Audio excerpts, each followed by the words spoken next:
পৃথিবীর বুকে এমন কিছু স্থান রয়েছে যেগুলো শুধু ধর্মীয় দৃষ্টিকোণ থেকেই নয়, বরং ঐতিহাসিক, সাংস্কৃতিক ও রাজনৈতিক দিক থেকেও গভীর তাৎপর্য বহন করে।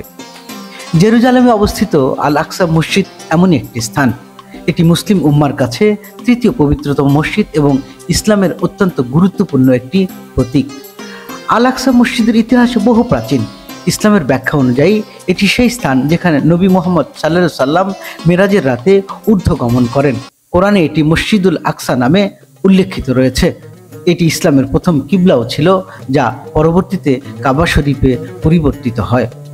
আল আকসা শুধু ধর্মীয় দিক থেকেই গুরুত্বপূর্ণ নয়, এর স্থাপত্য শৈলীও অসাধারণ। খলিফা আব্দুল মালিক ইবনে মারওয়ান এবং তার পুত্র আল ওয়ালিদ এটি পুনর্নির্মাণ করেন। স্বর্ণের গম্বুজ এবং বিস্তীর্ণ আঙিনার সৌন্দর্য ইতিহাসের সাক্ষী হয়ে দাঁড়িয়ে আছে। কিন্তু আজ এই পবিত্র স্থানটি নানা রাজনৈতিক অস্থিরতার মধ্যে রয়েছে। ফিলিস্তিনি ও ইসরায়েলের মধ্যকার সংঘাতের কেন্দ্রে রয়েছে এই মসজিদ। মুসলিম উম্মার কাছে এটি শুধু একটি মসজিদ নয়, বরং এটি স্বাধীনতা ও অধিকার আদায়ের প্রতীক। আল আকসার সুরক্ষায় মুসলিম বিশ্বের দায়িত্ব কি? কিভাবে আমরা ইতিহাসের এই গুরুত্বপূর্ণ নিদর্শনকে ভবিষ্যৎ প্রজন্মের জন্য রক্ষা করতে পারি? আমাদের কর্তব্য হলো সচেতন হওয়া, ইতিহাস জানা এবং একতাবদ্ধ থাকা। আল আকসা কেবল একটি স্থাপনা নয়, এটি আমাদের বিশ্বাস, ইতিহাস ও পরিচয়ের অংশ।